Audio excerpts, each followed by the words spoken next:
కేవలం జ్ఞానమూర్తిం ద్వంద్వాతీతం గగన సదృశం తత్వమస్యాదిలక్ష్యం ఏకం నిత్యం విమలమచలం సర్వదీ సాక్షిభూతం భావాతీతం త్రిగుణరహితం సద్గురుం నమామి.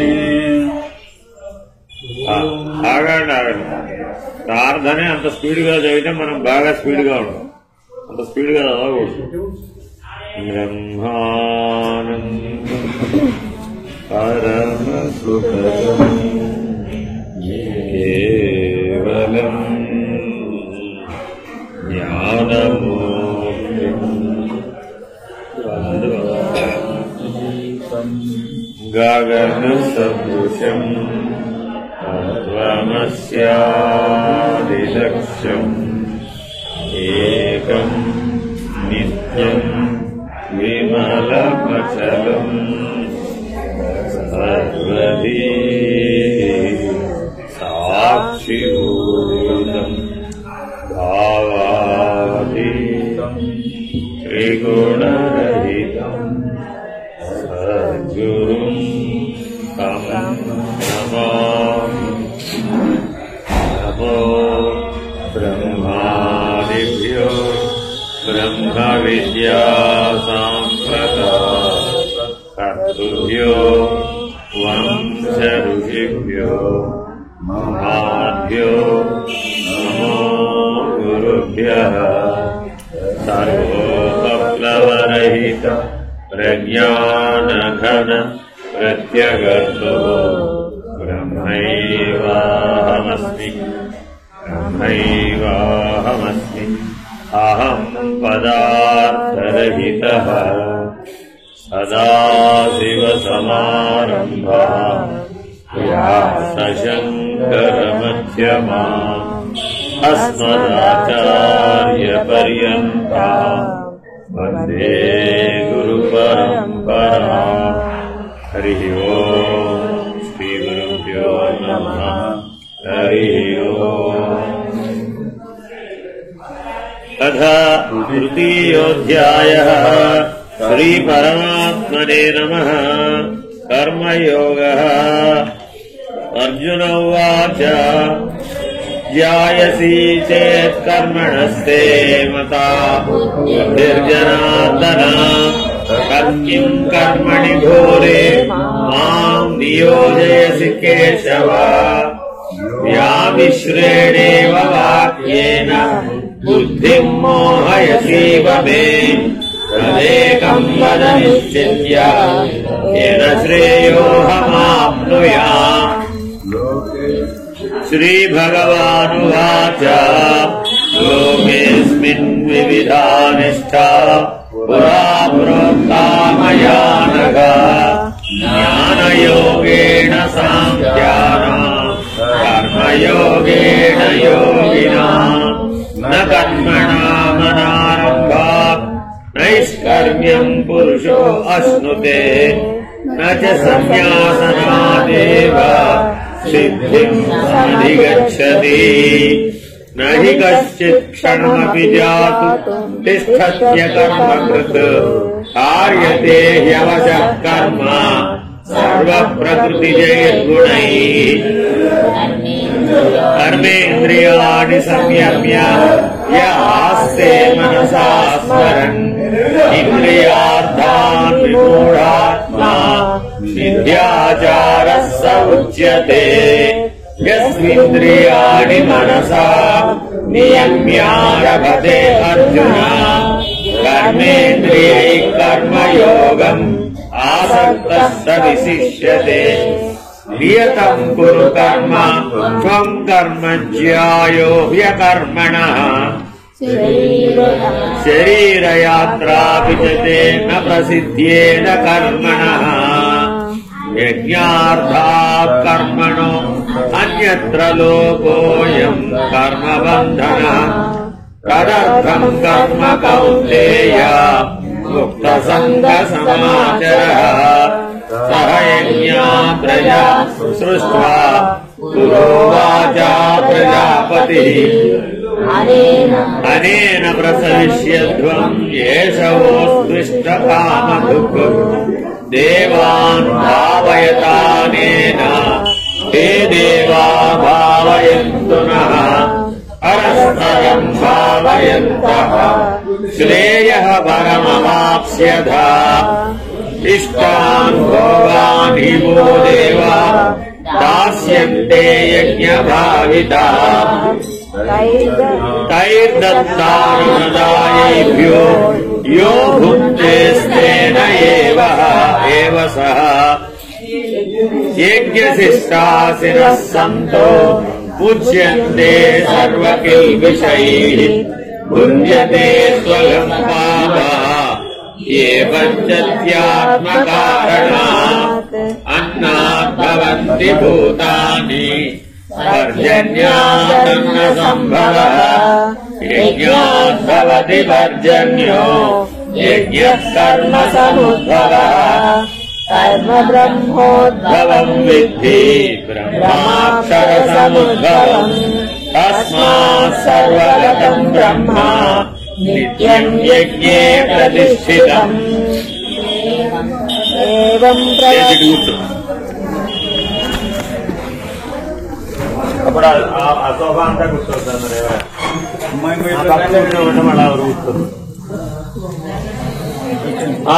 ఏవం ప్రవర్తితం చక్రం నానువర్తయతి హయః తథాయురింద్రియారామో మోఘం వాగ్న సంజీవతి యస్మాత్మవిరేవ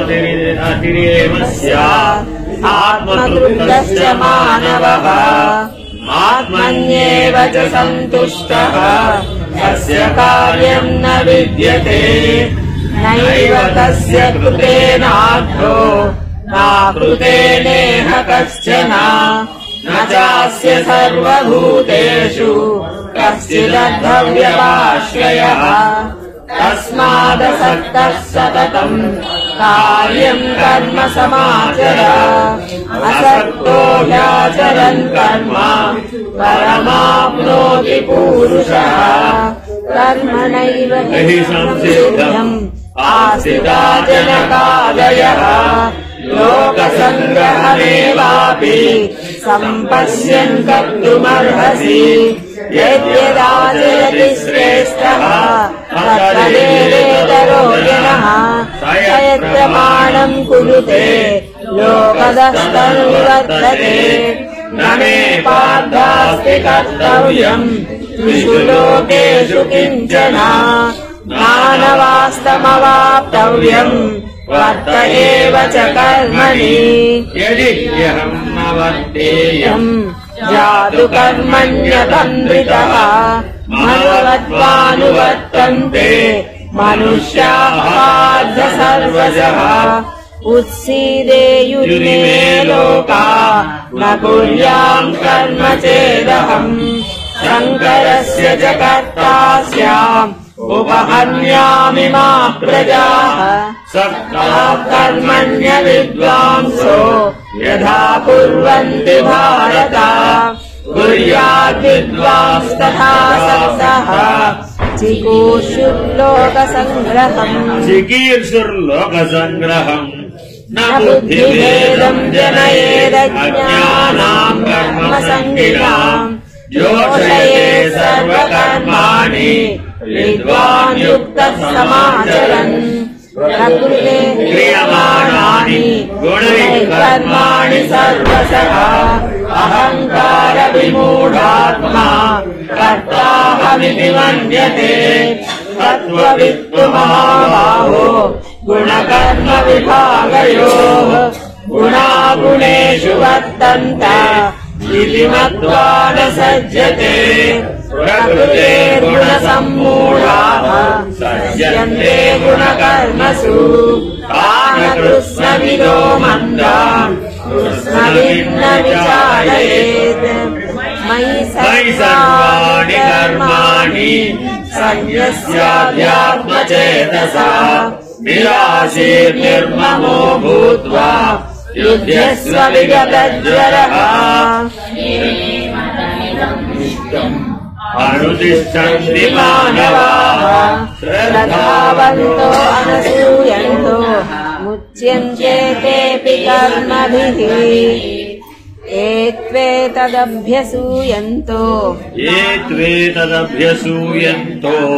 नानुतिष्ठन्ति मे मतम् सर्वज्ञानविमूढांस्तान् विद्धि नष्टान चेतसः सदृशम् चेष्टते स्वस्याः प्रकृते ज्ञानवानपि प्रकृतिम् यान्ति भूतानि निग्रहः किम् करिष्यति इन्द्रियस्येन्द्रियास्यार्थे रागद्वेषाव्यवस्थितौ तयोर्न वशमागच्छेत् तौ अस्य परिबन्धिनौ श्रेयान् स्वधर्मो विगुणः परधर्मास्वनुष्ठितात् स्वधर्मे निधनम् श्रेयः परधर्मो भयावहः अर्जुन उवाच अथ केन प्रयुक्तोऽयम् पापम् चरति पूरुषः अनिच्छन्नपि वासेय बलादिव नियोजितः श्रीभगवानुवाच काम एष क्रोध एष समुद्भवः महाशनो महापाप्मा विद्येदमिनवैरिणम् धूमेनाव्रियते वह्निः यथा सोमलेशः यथोल्बेनावृतो गर्भः तथा तेनेदमावृतम् आवृतम् ज्ञानमेतेन ज्ञानिनो नित्यवैरिणा कामरूपेण कौन्तेय दुष्पूरेण अनलेन च इन्द्रियाणि मनोबुद्धि अस्याधिष्ठानमुच्यते एतैर्विमोहयत्येषः ज्ञानमावृत्य देहिनम् तस्मात् त्वम् इन्द्रियाणि आत्मानम् प्रजहिह्येनम् ज्ञानविज्ञाननाशनम् इन्द्रियाणि पराण्याहुः इन्द्रियेभ्यः परम् मनः मनसस्तु परा बुद्धिः यो बुद्धेः परतस्तु सः एवम् बुद्धेः परम् बुद्ध्वा संसभ्यात्मानमात्मना यदि शत्रुम् महाबाहो कामरूपम् दुरासदम् ॐ तत्सदिति श्रीमद्भगवद्गीतासु उपनिषत्सु ब्रह्मविद्यायाम् योगशास्त्रे श्रीकृष्णार्जुनसंवादे कर्मयोगो नाम द्वितीयोऽध्यायः। श्रीगुरुभ्यो नमः। हरिः ओम्। తృతీయ అధ్యాయం కర్మయోగం. ఈ కర్మయోగం మానవ జీవితంలో జననం నుంచి మరణం దాకా ఉపయోగపడుతుంది. భగవద్గీతలో పుట్టిన దగ్గర నుంచి పోయేదాకా ఉపయోగపడే అధ్యాయం. అన్ని అధ్యాయాలు అలాగే ఉపయోగపడతాయి అన్నప్పటికీ నిజంగా అన్ని పనులలో ఉపయోగపడేది. మనం రోజు పొద్దున్న లేచిన దగ్గర రాత్రి నిద్రపోయే వరకు ఏం చేస్తాం? కర్మ అంతేగా. ప్రతి ఒక్కరూ ఎవరికి తగిన పని వారు చేస్తున్నారో చేయట్లేదా? ఎవరు భోజనం చేయడానికి మాట్లాడారు?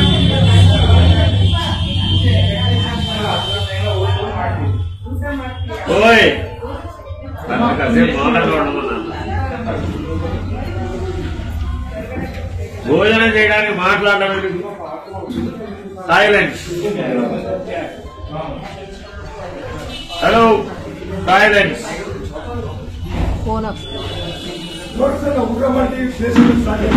సైలెంట్.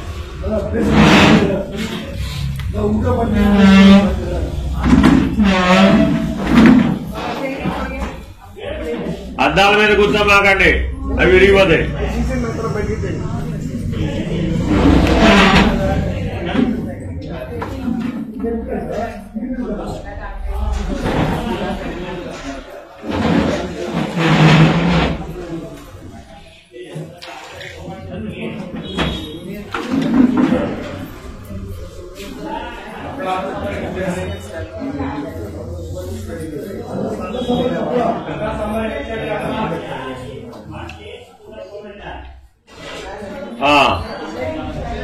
ప్రొద్దున లేచిన దగ్గర నుంచి రాత్రి నిద్రపోయే వరకు మనసుతో గాని శరీరంతో గాని వాక్కుతో గాని చేసే ప్రతి దానిని పని అనే అంటారు. పని అంటే అర్థమేంటి? మన దృష్టిలో పని అంటే ఏమిటి? ఏదో ఈ శరీరంతో ఏదో పని చేయడం, ఉపయోగపడే పని చేయడం ఏదైనా సరే పని కిందే లెక్క. అంతేనా? ఏ పని చేయాలన్నా మనకి 3 ఉండాలి వద్దా? ఏముండాలి? లేస్తూనే నోరు తెరుస్తాం, అంతేనా కాదా? లేస్తూనే మొదలు ఏం తెరుస్తామండి? కళ్ళు తెరుస్తాం, తర్వాతే నోరు తెరిచేది, అంతేనా కాదా? కళ్ళు తెరవగానే మనసు పనిచేయడం ప్రారంభించింది. కళ్ళు తెరవగానే మనసు పనిచేయడం ప్రారంభించింది, అవునా కాదా? కళ్ళు తెరవగానే సూర్యుడు వచ్చాడా లేదా, టైం ఎంత అయింది, అంతేగా? అప్పుడు చూసుకున్నాం, ఓ ఏదో 4 అయిందో 5 అయిందో 6 అయిందో 7 అయింది, అమ్మో 10 అయిపోయింది. ఏంటి ఇంతసేపు పడుకున్నా నేను? ఆలోచనలు వచ్చినాయా రాలేదా? అది కూడా పనే. లేట్ అయిపోగానే లేచిన తర్వాత మొదలు ఏం చేస్తావు? ఇక మామూలుగా 5ంటికో 6ంటికో లేవాలయ్యా నువ్వు, అంతేనా కాదా? ఆ రోజు ఎందుకో లేవలేదు, లేట్ అయింది. ఇప్పుడేం చేస్తావు? నోరు వెంటనే విప్పుతాం. లేట్ అయిపోతే కనీసం లేపక్కర్లేదా? అలసిపోయి పడుకుంటే ఆ మాత్రం లేపే పని లేదా? 6ంటికి వెళ్ళాలని చెప్పే కదా నేను అంటాడు. అది కూడా పనే. దేంతో? నోరుతో, అంతేనా కాదా? వాగేంద్రియం. కాబట్టి మనసుతో పని చేశాం, వాకుతో కూడా పని చేశాం. చూడండి, చిన్నపిల్లాడు కూడా అంతే. వాడి స్కూల్కి వెళ్ళాలని తెలుసా తెలీదా? తెలుసు కదా. వాళ్ళ అమ్మ ఎప్పటి నుంచి లేపుతూ ఉంటుంది? 6 నుంచి లేపుతూ ఉంటుంది. రే తెల్లారింది లేవరా, స్కూల్లో ఆటో వస్తుంది లేవరా, బస్సు వస్తుంది లేవరా అని చెప్తూ ఉంటుంది, అవునా కాదు? వాడు ఏం చేస్తాడు? అటు లేపితే ఇటు తిరిగి పడుకుంటాడు, ఇటు లేపితే అటు తిరిగి పడుకుంటాడు. తీరా అరగంట ఉందనగా లేస్తాడు. ఆ అరగంటలో వాడు ఏం చేయాలి? ఇప్పుడు రెడీ అవ్వాలి, యూనిఫారం వేసుకోవాలి, అన్ని సర్దుకోవాలి, క్యారేజ్ పెట్టుకోవాలి, మళ్ళా పరిగెట్టి ఆటో ఎక్కాలి, లేకపోతే అక్కడ స్కూల్కి టైం ఇచ్చారు. ఈ లేటుగా లేచిన పిల్లవాడు ఎవరి మీద అరుస్తాడు? వాళ్ళ అమ్మ మీద అరుస్తాడు. వాడికి లోకు ఆవిడ. ఎన్నేళ్ల పిల్లవాడికి? 6 ఏళ్ళు 5 ఏళ్ల పిల్లవాడికి స్కూల్కి వెళ్ళడానికి లేట్ అయితే ఎవరి మీద అరుస్తున్నాడు? టైం అయిపోతుంది, ఆటో వెళ్ళిపోతుందంటే ఇంకా లేట్ చేస్తావేంటి? నేను లేచేప్పటికి నువ్వు రెడీగా ఉండదు, అవునా కదా? చూడండి, ఈ 6 ఏళ్ల పిల్లవాడు 50 ఏళ్ల వాళ్ళ అమ్మని గదమాయిస్తాడు. పాప వాళ్ళు అమ్మ ఏమంటుంది? 5 నిమిషాలు రా, ఇచ్చేస్తున్నా నేను 5 నిమిషాలు. వాడికి 5 నిమిషాలు టైం లేదు. ఎందుకని? వాళ్ళు లేటుగా లేచాడు. వాళ్ళు లేటుగా లేచి ఎవరిని నిందిస్తున్నాడు? వాళ్ళ అమ్మ నిందిస్తున్నాడు. మనం ఎవరినైనా నిందించామంటే మన జీవితంలో మన వయసు 5 ఏళ్ళు. మన వయసు ఎంత? రోజు ఉదయం నుంచి సాయంత్రం లోపల ఎవరినైనా నిందిస్తున్నామా లేదా? దీనికంతా నువ్వే కారణం అంటున్నావా లేదా? ఎవరైనా కావచ్చు, ఆఖరికి ఈశ్వరుడైనా కావచ్చు. నా కష్టాలు కానీ నువ్వే కారణం అన్నావా లేదా? నిందించడమే కాదు, అర్థమైందండి? ఎవరినైనా సరే మీరు నిందించారనుకోండి, మీ వయసు ఎంత? అయితే ఈశ్వరుడు లెక్కలో నీ వయసు ఎంత అంటే నీకు 80 ఏళ్లు రాని, 90 ఏళ్లు రాని, 100 ఏళ్లు రాని, ఆయనకి అదేమీ లెక్కలేదు. నీ బుద్ధి వికాసానికి ఎంత వయస్సు అదే లెక్క. కాబట్టి మనసుతో పనిచేస్తున్నాం, వాక్కుతో కూడా పనిచేస్తాం. చేస్తున్నామా, చేయడం లేదా? ఇక మూడోది ఏమిటి? శరీరంతో పనిచేయడం. నోరు విప్పి పనిచేయడం మొదలు పెట్టగానే కాళ్ళు నేల మీద పెట్టి పరుగు మొదలు పెడతావా లేదా? ఆ పరుగంతా ఎవరితో? శరీరం ఉంటేనే. అంతేనా కాదా? ఈ పరుగు ఎప్పుడు ఆగుతుంది? మీరు కాపురానికి వచ్చిన తర్వాత పని చేయడం మొదలు పెడతారు. ఇంటి దగ్గర పని చేసినా చేయకపోయినా కాపురానికి వచ్చిన తర్వాత అత్తవారింటే పని చేయాలా వద్దా? ఎప్పుడైనా రెస్ట్ ఇస్తారా మీకు? పండగ రోజులు రెస్ట్ ఉందా? పని పెరుగుతుంది ఇంకా. అంతేనా కాదా? పిల్లలకు సెలవులు, పని పెరిగిందా తగ్గిందా? బంధువులు వచ్చారు, పని పెరిగిందా తగ్గిందా? పెళ్లి, పని పెరిగిందా తగ్గిందా? ఎవరైనా పోయారు, పని పెరిగిందా తగ్గిందా? ఎప్పుడు పని పెరగడమే, తగ్గింది లేదండి ఎప్పుడు కూడా. చూసుకోండి మీరు కావాల్సి. మీ ఆయన ఏమనుకుంటున్నాడు? నేనే పని చేస్తున్నాను, ఆవిడ ఏం పని చేస్తున్నాడు ఇంట్లో ఉండి నానా కష్టాలు పడుతున్నాను. ఆయన పొద్దున్న నుంచి బయటికి వెళ్ళి వాడి కాళ్ళు గడ్డాలు పట్టుకుని వీడి కాళ్ళు గడ్డాలు పట్టుకుని నానా యాగి పడి నానా వ్యాపారాలు చేసి ఎంతమందిని ఒప్పించాలో అంతా కష్టపడి ఆ 10 రూపాయలు తెస్తే కదా ఈవిడేమన్నా ఉడకేసేది. నేను ఆ 10 రూపాయలు లేకపోతే ఈవిడేం ఉడకేస్తుంది?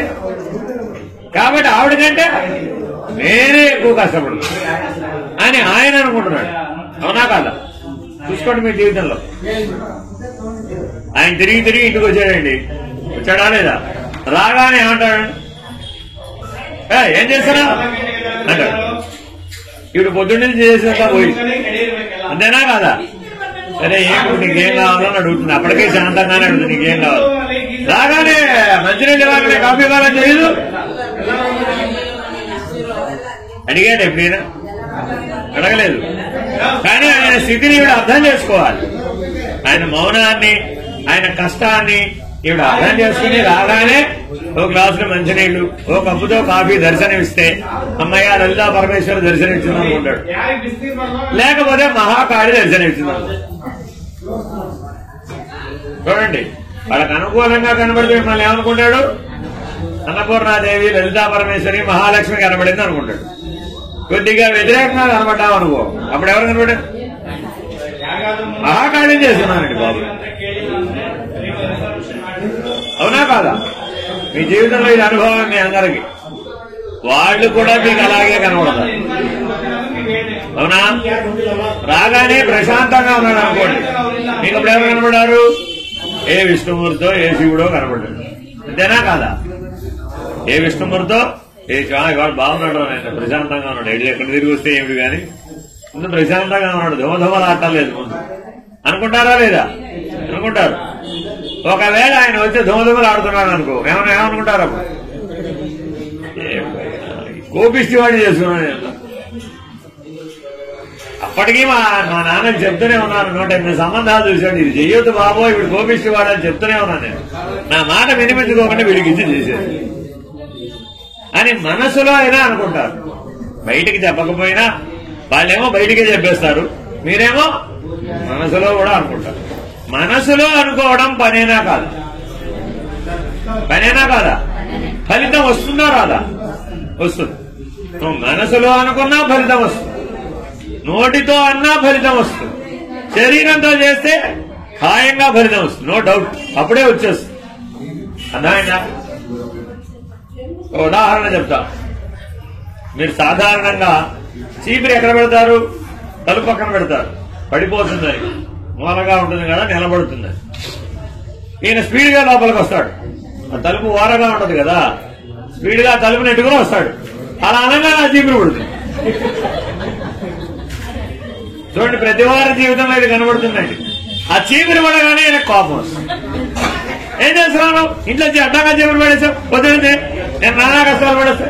కనీసం చీపురు అయినా ఒక్కరు పడేశారు. చీపురు ఎవరు పడేశారు? ఎవరి మీద వచ్చాడు? ఇది మన జీవితం. ఇప్పుడు మన వయసు ఎంత లెక్కేయాలి? అంతే. 50 ఏళ్ళు అనుకోండి, సన్న పడేయడమే 5 ఏళ్ళు అంతే. ఎందుకని? ఆ పిల్లాడు ఎగిరినట్టే.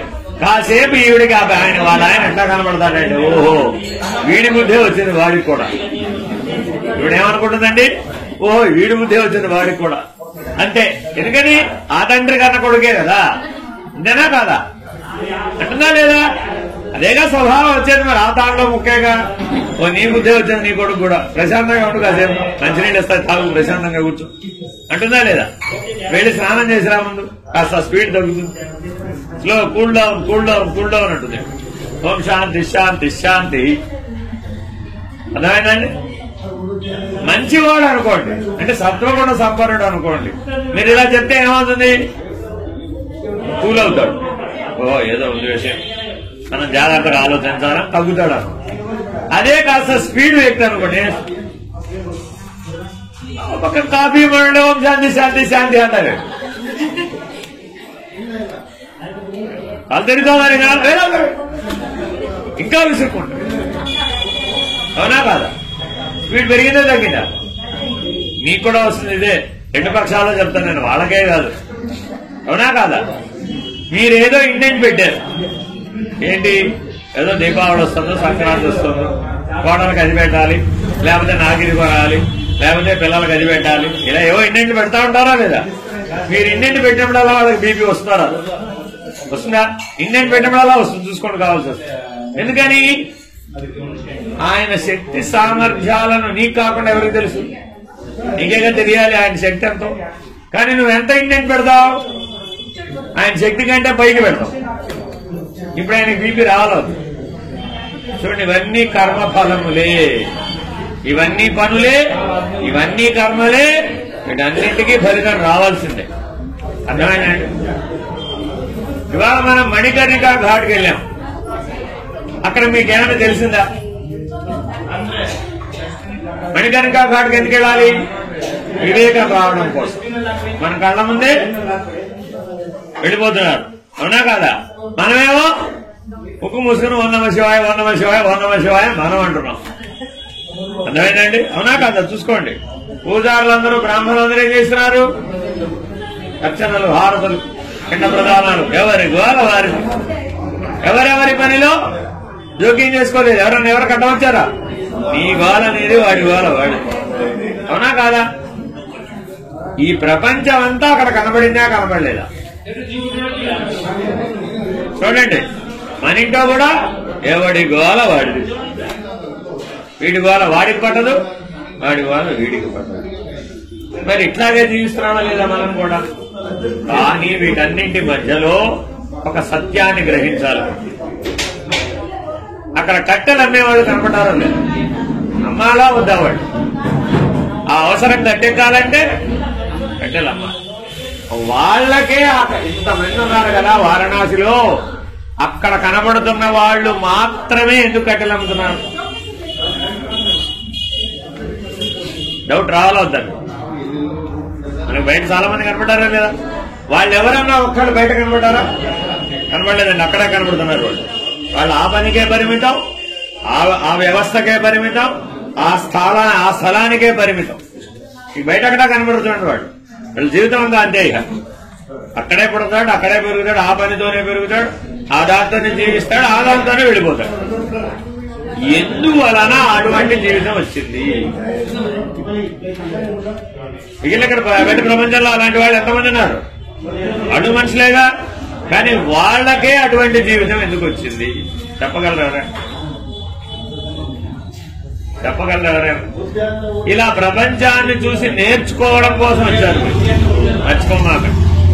ఏదో ఇడ్లీలు తిన్నాం, వడలు తిన్నాం, పూరీలు తిన్నాం, ప్రసాదాలు తిన్నాం, దర్శనాలు చేసాం, ఏదో విభూతి కొనుక్కున్నాం, ప్రసాదాలు కొనుక్కున్నాం, రుద్రాక్షలు కొనుక్కున్నాం, చీరలు కొనుక్కున్నాం. వాటి కోసం రాలా మీరు. ఈ పనులేవి అక్కడ కనపడవు. మీకు వీళ్ళ దగ్గర కనపడతాయా? కనపడవు. ఏదైనా మనం ఒక స్థలానికి, యాత్రా స్థలానికి, ఒక క్షేత్రానికి వచ్చినప్పుడు చూసి నేర్చుకోవడం కోసం. వాళ్ళకే ఆ పని ఎందుకు వచ్చింది? ఇంకో ప్రశ్న ఇస్తాం. మొత్తం మీద ఒక 100 మందో 150 మందో బ్రాహ్మణులు పూజారులు కనబడ్డారు. అంతేనా? వేల మంది జనాభా ఉన్నప్పటికీ పురోహితులుగా, బ్రాహ్మణులుగా ఆ పని చేస్తున్న వాళ్ళు ఎంతమంది కనబడ్డారు?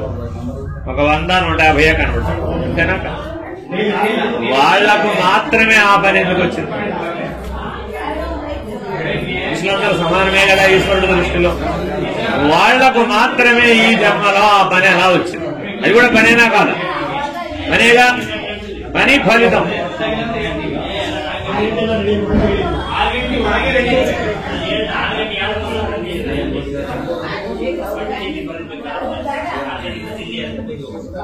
మానవ జీవితం అంతా కూడా పని ఫలితం. మానవ జీవితం అంతా అందుకే మైక్ ఉండాలని చెప్పింది నేను. మైక్ ఉంటే ఇది కంట్రోల్ అవుతుంది, లేకపోతే అవ్వదు.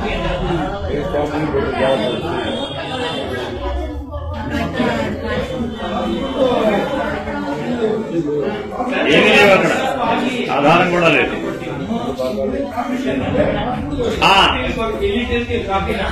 అర్థమైందండి ఇప్పుడు?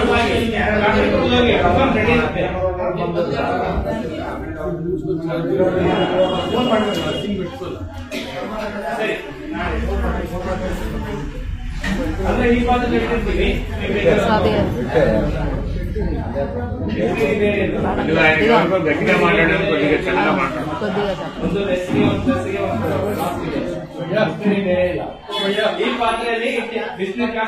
అంత గట్టిగా చెప్పక్కర్లేదు.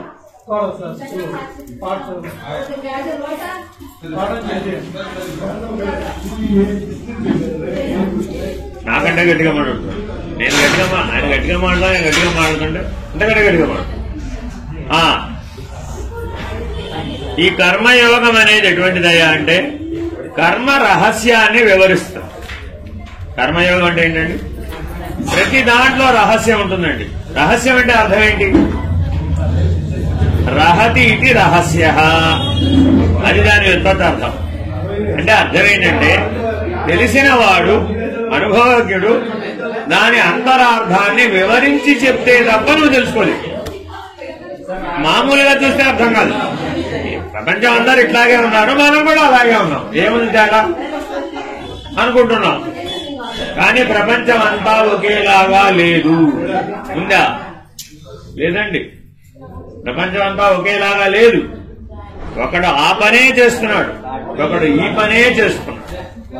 ఒకడు ఈ పనే చేస్తున్నాడు. ఈవిడ గృహస్థాశ్రమం గృహిణి అనుకోండి, ఈవిడ ఈ పనే చేస్తున్నాడు. అవునా కదా? తూచ్ నేను రాజీనామా ఇచ్చానని అనుకు,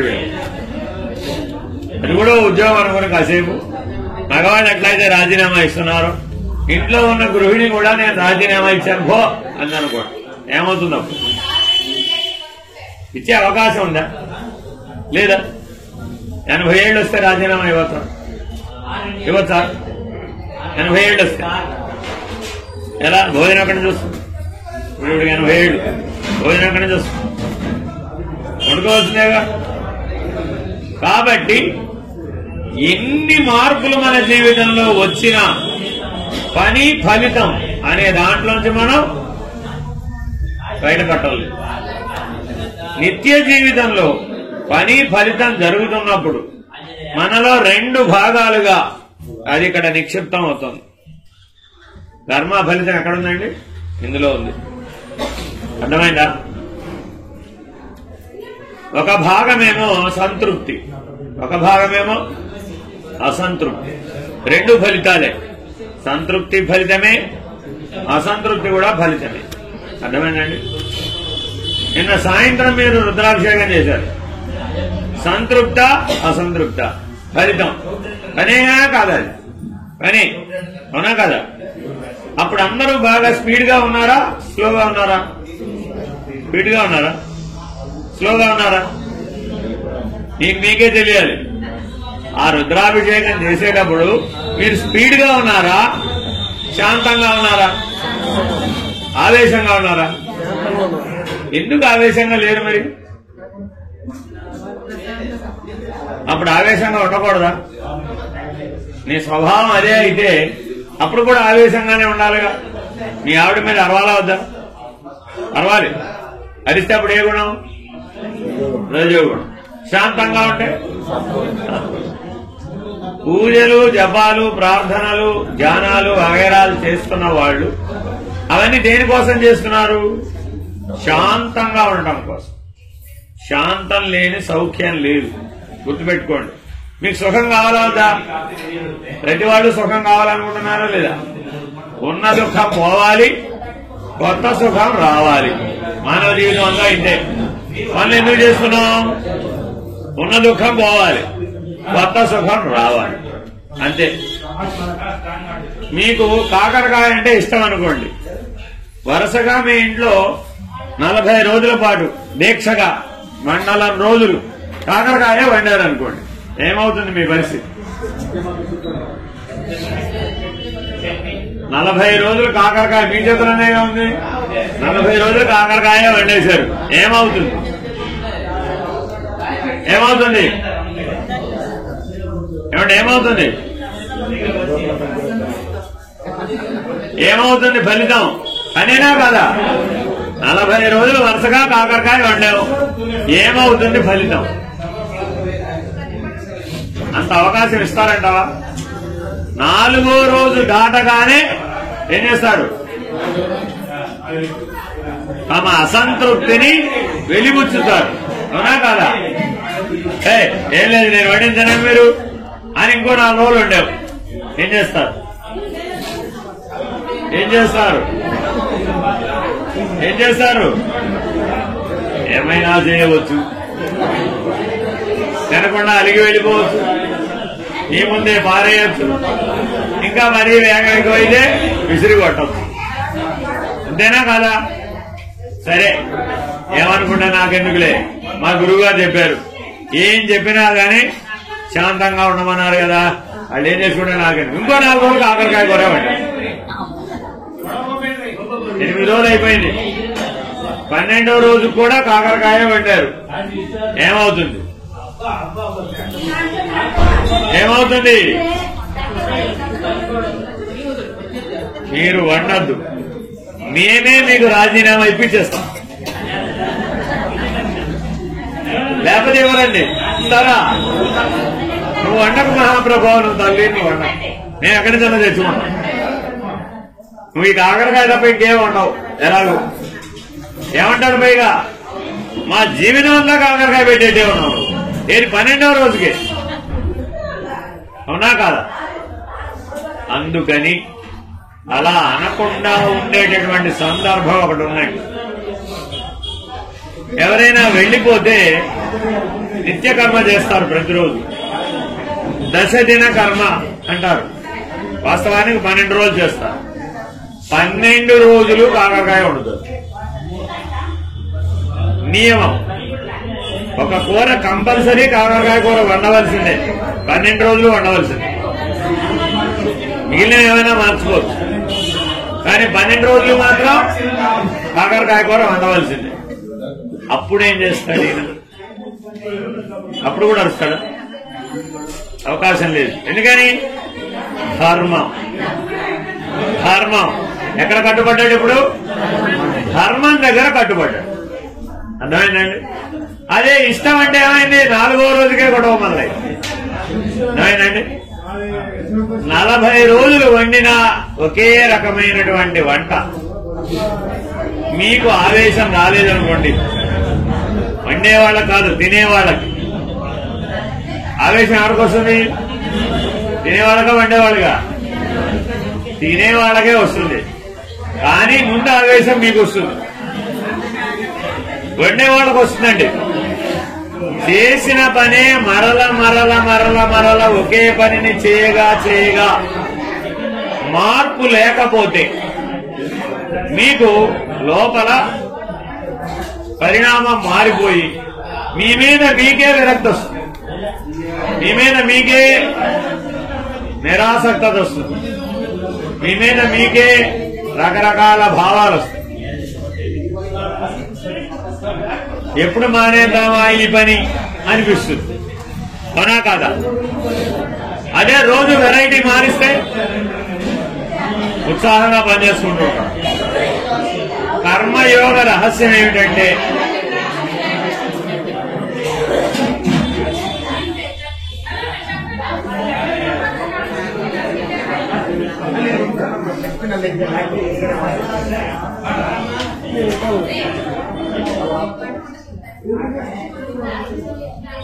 మాట్లాడకుండా భోజనం రాలేదు.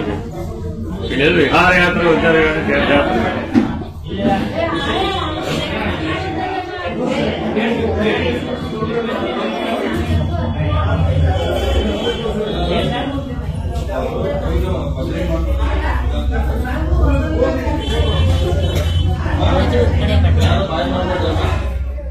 ఇప్పుడే చేసి వాళ్ళు ఇప్పుడే దిగారు న్యూ బ్యాచ్.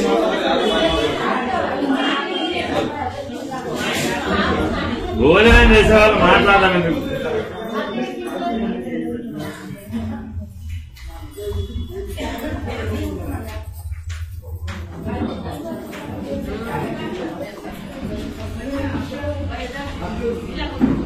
అనేకత్వం ఉన్నంతసేపే మీకు కర్మలో ఆసక్తి ఉంటుంది.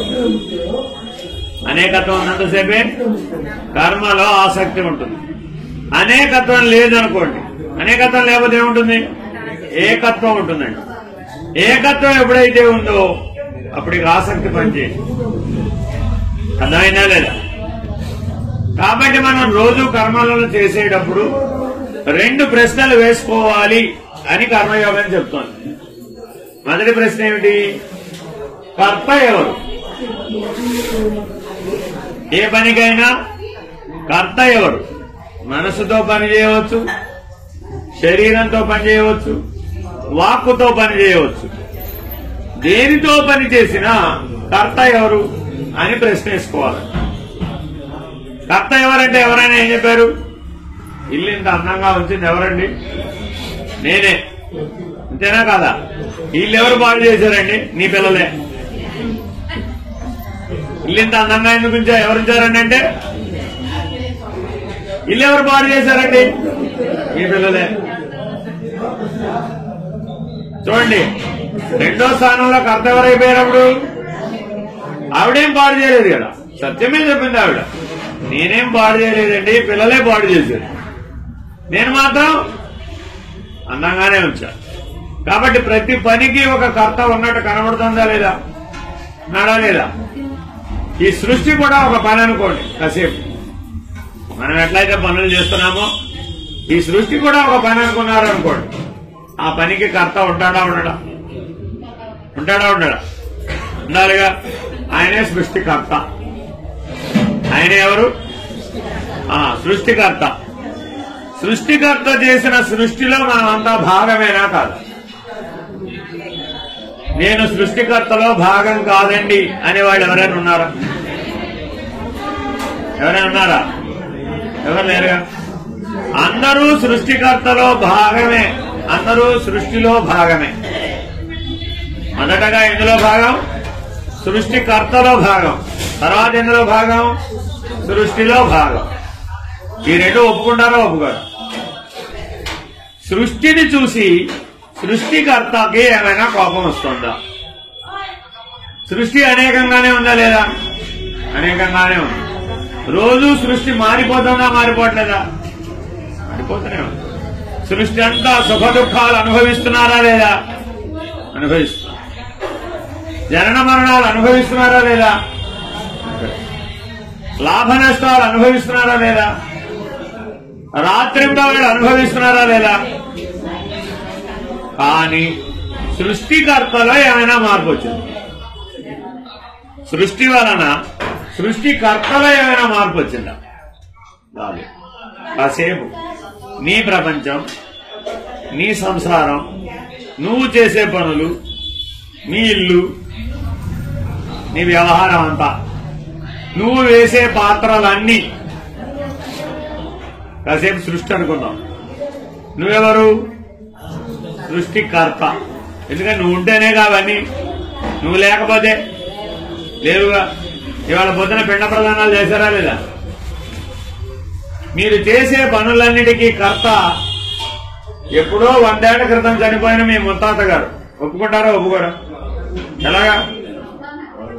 100 ఏళ్ల క్రితం చనిపోయిన ముత్తాత నువ్వు కాకరకాయ కూర చేయడానికి కర్త ఎలా అవుతాడు? అవుతాడా? ఇందాకేం చెప్పే ఉపమానం? రోజు కాకరకాయ కూర వండుతున్నామమ్మా, కర్మేనా కాదా? కర్మే. కర్త ఉన్నాడా లేదా? ఉన్నాడు కదా. సృష్టి ఉంది, సృష్టికర్త కూడా ఉన్నాడు. ఈ సృష్టికి కర్త ఎవడైతే ఉన్నాడో నిన్ను అడిగాం, ఏమమ్మా ఈ పని చేయడానికి నీవే నా కర్త అంటే, నేను కాదండి మా ముత్తాత కర్త అని చెప్పావు. సమాధానం కరెక్టేనా? ఎలా కరెక్ట్?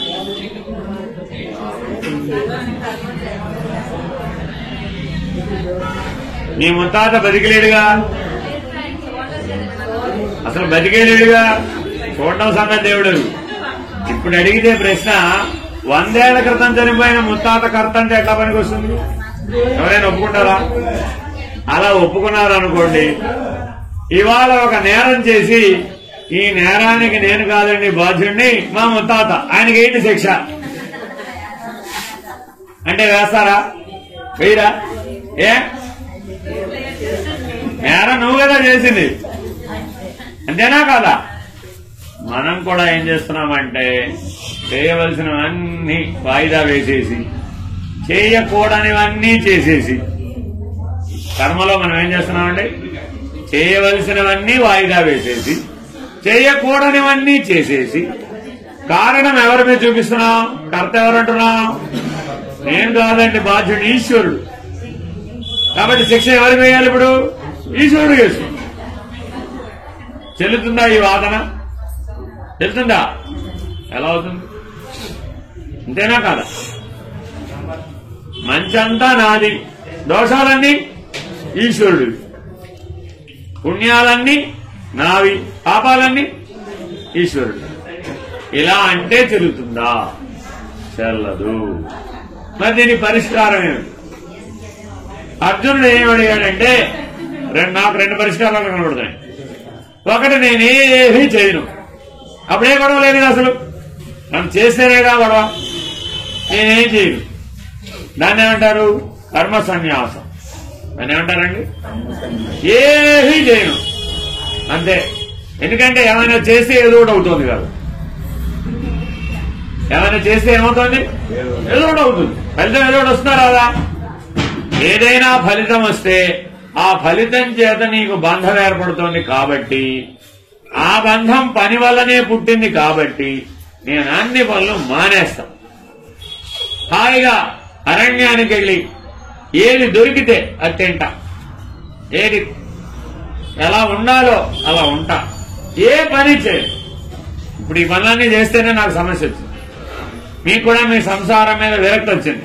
ఏం చేయాలనుకుంటారు? ఈ సంసారం వదిలేసి ఎటన్నా ఋషికేశో నైమిషారణ్యమో ఆశ్రమాలకు పోయి అక్కడ హాయిగా ఉండాలి.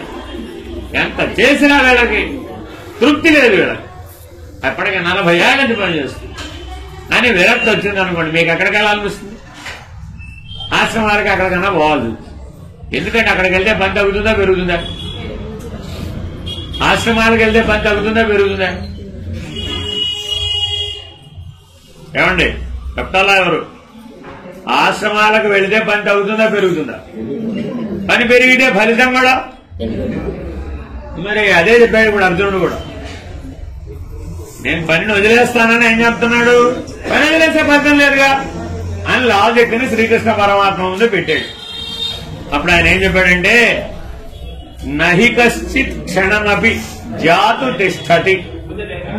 పుట్టినటువంటి ప్రతివాడు ఒక్క క్షణం కూడా కర్మ చేయకుండా ఉండడానికి వీలు కాదు.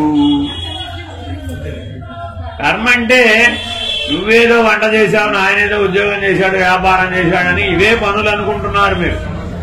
అవి ఒక్కటే పనులు కావు. శరీరం ఉన్నంత కాలం శరీరంతో చేసే ఏ పనైనా కర్మే అవుతుంది. గాలి పీల్చి వదిలిపెట్టడం కర్మే, ఆకలి వేయడం కర్మే. అనుభవానికి వస్తుందా రావట్లేదా? అలసట, అలసిపోతున్నా లేదా? ఇప్పుడు అర్జెంట్ గా మిమ్మల్ని అందరినీ మణికర్ణిక ఘాటుకి అర్ధరాత్రి తీసుకెళ్తాం అన్నారు అనుకోండి, ఎంతమంది వస్తారు? సగం మంది వస్తారు. మిగిలిన వాళ్ళు ఇప్పుడు కలిసిపోయాలండి, రేపు ట్రై చేద్దాం రానన్నాడు. ఏమంటాడు? రేపు ట్రై చేద్దాం, వాయిదా వేస్తాడు. అర్థమైందండి? మనం కూడా కర్మయోగ రహస్యాన్ని తెలుసుకోవడం అనే పనిని, తెలుసుకోవడం పనేనా కదా, కర్మయోగ రహస్యాన్ని తెలుసుకోవడం అనే పనిని 100 జన్మలు 1000 జన్మల నుంచి వాయిదా వేస్తుంది. భగవంతుడు చెప్పడానికే ప్రయత్నిస్తున్నాడు ఏదో ఒక రూపంలో. ఆయన చెప్పాలనుకున్న ప్రతిసారి కూడా మనం ఏం చెప్తున్నాం? ఐఎమ్ వెరీ బిజీ, నేను చాలా బిజీగా ఉన్నానండి, ఇప్పుడు మీరు నేర్పే పాఠం నేర్చుకోలేను నేను, కాబట్టి వాయిదా వేస్తున్నాను, ఇంకోసారి ట్రై చేస్తాను. ఎప్పుడు ఓ పలక తీసుకుని రేపు అని రాసి అక్కడ తగిలించాడు. ఎప్పటికప్పుడు ఏమడిగితే ఏం చెప్తుంటాడు? ఎప్పుడు చూసినా రేపే. అవునండి, చూడండి, మీరు చేయవలసిన ఎన్నో కర్మలని అలా రేపు రేపంటూ వాయిదా వేశారు. మీ జీవితంలో వాయిదా వేసినవి ఏమిటో ఒకసారి మీరు ఆలోచించుకోండి. మనకు అజ్ఞానం దేని వల్ల ఉండిపోయిందంటే ఈ వాయిదా వేసిన వాటి వల్లే ఉండిపోయింది. వాయిదా వేయకుండా ఆచరించిన వాడికి జ్ఞానమే వస్తుంది. అయితే ఆచరించేటప్పుడు ఎవరు ప్రమాణం అంటే ఎవరు చేసినట్టు చేయాలి అని అర్జునుడు అడిగాడు. మన తరఫున పని చేయక తప్పదన్నావు, శరీరం ఉన్నంతకాలం పని చేయాల్సిందే. ఆ పని ఎవరు చేసినట్లు చేస్తే నాకు బంధం కాకుండా ఉంటుంది. పని చేయడమే ఇప్పుడు మనకి దుఃఖానికి కారణం, బంధానికి కారణం. కాబట్టి వెంటనే ఆలోచించి ఆయన చెప్పాడు, శ్రేష్ఠులైన వాళ్ళు, ఉత్తములైన వాళ్ళు పనిని ఎలా చేస్తారో నువ్వు కూడా అలా చెయ్యి. అర్థమైందండి ఏం చెప్పాడు? ఏ పనైనా సరే ఈ ప్రపంచంలో ఆ పనిని ఉత్తమంగా ఆచరించే వాళ్ళు ఉంటారా ఉండరా? ప్రతి పనికి, అంతేనా కాదా? ఏ పనైనా తీసుకో, ఆ పనిని ఉత్తమంగా చేసినటువంటి వాళ్ళు ఎవరైతే ఉంటారో వాళ్ళు ఎలా చేస్తున్నారో వీళ్ళని గమనించి నీవు కూడా అలా చెయ్యి. అర్థమైందండి? అలా చేస్తే నీవు కర్మ చేత బంధించబడకుండా ఉంటావు. మొదటి పరిష్కారం చెప్పాడు. ఈ కర్మ వలననే నీకు మళ్ళా జన్మ వస్తుంది. ఎందుకు చెప్తున్నానంటే ఈ కర్మ వలననే నీకు జన్మ వస్తుంది. ఈ జన్మ కూడా అలాగే వచ్చింది. అందుకే కొన్ని పనులే చేస్తున్నావు, అన్ని పనులు చేయడం లేదు. చేస్తున్నావా? బోట్ నడపమన్నారు కాసేపు మా వాళ్ళు తప్పుకుని, నడుపుతామా? అయిపోయింది. ఆ దెబ్బతో బోటు గోవిందా, బోట్లో కూర్చున్న వాడు కూడా గోవిందా. ఆ పని మనకు చేత కాదుగా, అవునా కాదా? పొద్దున పురోహితుడు గారు మంత్రాలు చెప్పి మన చేత ఏదో కార్యక్రమం చేయించాడు. కాసేపు మీరు తప్పుకోండి, నేను చెప్తాను అన్నాను. ఏమవుతుంది? ఏం లాభం లేదండి. ఎవరు చేయవలసిన పనిని వారే చేయవలసినటువంటి అలత్యం ఈ సృష్టిలో కనబడుతుంది, అవునా కాదు? వాడిని తప్పించి నేను చేస్తానంటే ఆ పని సరిగా సాగదు, ఫలితము సరిగా రాదు, దుఃఖం వస్తుంది. నీకే కాదు, నీ చుట్టుపక్కల ఉన్న వాళ్ళకు కూడా వస్తుంది, అవునా కాదా? ఆలోచించండి. కాబట్టి ఈ సృష్టి అంతా ఒకే కర్మ ధర్మం, ఒక నియమం ఉన్నది. ఏమిటది? ఎవరు ఏదైతే ప్రధానంగా భావించి పుట్టారో ఆ పనిని వాడు చేయవలసిందే, తప్పించుకునే వీలు లేదు అని చెప్తూ, నువ్వు ఈ జన్మలో క్షత్రియుడుగా పుట్టావు. అర్జునుడు ఎలా పుట్టాడు? క్షత్రియ ధర్మాన్ని పాటించాలి. నువ్వేమంటున్నావు? నేను బ్రాహ్మడి వలె సన్యాసిస్తాను, అరణ్యానికి పోతాను, ముక్కు మూసుకుని తపస్సు చేసుకుంటాను, నేను యుద్ధం చేయను అంటున్నా. నీ స్వధర్మాన్ని విడిచిపెట్టి పరధర్మాన్ని అనుష్ఠిస్తానంటున్నావు. నీవు స్వధర్మాన్ని విడిచిపెట్టినట్టయితే నీకు పరధర్మం వలన భయం కలుగుతుంది. ఇప్పుడు కూడా ఆల్రెడీ భయమే కలిగింది. ఎందుకని? పరధర్మాన్ని ఆచరించడం వల్ల. మనం అందరం దేన్ని ఆచరించాలి? ఇప్పుడు స్వధర్మాన్ని ఆచరించాలి అని ఎవరు చెప్పారు? పరమాత్మ చెప్పాడు. కర్మయోగ రహస్యంలో భాగంగా పరమాత్మ చెప్తున్నాడు. మొదటి సూత్రం ఏం చెప్పాడు? మొదటి ఉపదేశం, కర్మ నిన్ను బంధించకూడదంటే ఆ పనిని చేయడంలో ఉత్తమమైన వాళ్ళు ఎవరున్నారో చూసుకుని వాళ్ళ దగ్గరికి వెళ్లి వాళ్ళ ఆ పనిని ఎలా చేస్తున్నారో చూసి వాళ్ళ దగ్గర నేర్చుకుని వచ్చిన ఆ పనిని ఉత్తమంగా ఆచరించు. అప్పుడు నీకు ఆ కర్మ యొక్క ప్రభావం తగ్గిపోతుంది, ఆ కర్మ బంధం ఏర్పడదు. రెండో ఉపదేశం ఏం చెప్పాడు? రెండో పరిష్కారం, స్వధర్మాన్ని ఆచరించాలి, పరధర్మాన్ని ఆచరించకూడదు. అర్థమేనండి? స్వధర్మాన్ని ఆచరించాలి, పరధర్మాన్ని ఆచరించకూడదు. దీనికి ఒక ఉదాహరణ మీ అందరికీ తెలిసింది చెప్తా. ఒక చాకల ఆయన ఒక గాడిదని ఒక కుక్కని పెంచుకుంటున్నాడు. ఆయనకు అవసరమా కాదా? అవసరమేగా. సరే, గాడిదని కుక్కని ఇంట్లో కట్టేయలేడుగా, బయట కట్టేశాడు. ఆయన హాయిగా ఇంట్లో పడుకున్నాడు. అర్థమైందండి? హాయిగా ఇంట్లో పడుకుంటే ఇంతలో దొంగవాడు వచ్చాడు. దొంగవాడు దొంగతనం చేయాలా వద్దా? వాడి ధర్మం వాడు చేశాడు. వాడి ధర్మం వాడు చేస్తే యజమాని గారు మేలుకొనుండి దొంగని పట్టుకోవాలా వద్దా? కానీ ఈయనేం చేశాడు? హాయిగా నిద్రపోయే టైం అయింది అని హాయిగా నిద్రపోయాడు. నాకు ఇప్పుడు నిద్రపోయే టైము, నేను మేలుకొని ఉండను అని హాయిగా నిద్రపోయాడు. నిద్రపోతే దొంగవాడు వస్తే యజమాని లేపాలా వద్దా? లేపాలా వద్దా? లేకపోతే యజమాని నష్టపోతాడు కదా అని ఈ గాడిద కుక్క రెండు గ్రహించినాయి. తెలివైనవి. సాధారణంగా కుక్క రాత్రిపూట పడుకోదండి, బాగా ముసళ్ళు అయిపోతే తప్ప. అది మేలుకునే ఉంది. గాడిద నిద్రపోవచ్చుగా, దానికి మేలుకుండే లక్షణం లేదు. కానీ దానికి తెలివితేటలు ఎక్కువ మనలాగా. అర్థమైందండి? ఏం చేసినది? అది కూడా మేలుకునుంది. మేలుకునుండి గాడిద కుక్క మాట్లాడుకున్నాయట. ఏం మాట్లాడుకున్నాయి? ఇప్పుడు యజమాని లేపే బాధ్యత ఎవరిది? నీదా నాదా? కుక్క ఏం చెప్పిందంటే, ఇప్పుడు యజమాని లేపితే పడతాడు, గాఢ నిద్రపోయి ఉంటాడు, పొద్దున్న నుంచి ఒళ్ళు విరిగిపోయింది, పోతే పోయినా దొంగ ఎత్తుకుపోతే రేపు పొద్దున ఆయనే లేదు తెలుసుకుంటాడే, కంగారు పడమాక అని కుక్క ప్రశాంతంగా ఉంది. అరవలసింది ఎవరు? అరిచుంటే యజమాని అయ్యో ఎవడో వచ్చాడో లేచుండేవాడు. నువ్వు చెప్పకపోతే యజమానికి నేను చెప్తాను, నేను చెప్పినా తెలుసుకుంటాడు, నువ్వు చెప్తేనే తెలుసుకుంటాడా అని ఏం చేసింది? పెద్దగా గాడిద ఓండ్ర పెడితే ఏమైంది? యజమానికి నిద్రాభంగమైంది. దొంగ సంగతి దేవుడు గాడిదకి దుడ్డు కర దెబ్బలు పడ్డాయి. అర్ధరాత్రి అనవసరంగా ఏడుస్తాను అలుస్తుంది అని ఆయనకు ఆలోచన రాలేదు కాబట్టి. ఎందుకంటే నిద్రాభంగమైంది. దుఃఖం వచ్చిందా రాలేదా? అసంతృప్తి. చేసే పనిని ఎవరైనా మధ్యలో ఆరోగ్యమైన కోపం వస్తుందా రాదా? వస్తుందా?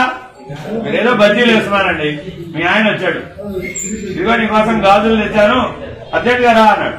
నీ గాజుల సంఘం తర్వాత ముందు బజ్జీలు కూడా పాడేది, అవతల కూర్చో కాసేపు అని మీ ఆయన అయినా సరే పక్కకు తోసేసావా లేదా? అలా తొయ్యకపోతే ప్రమాదం వస్తుంది. అంతేనా కాదా? వస్తే మరి పంట పాడైపోతుంది. అంతేనా? కాబట్టి నువ్వేం చేశావు? జాగ్రత్తగా పని అయిన తర్వాత వచ్చి చూస్తారు పెట్టవయ్యా అని విసుక్కున్నావు.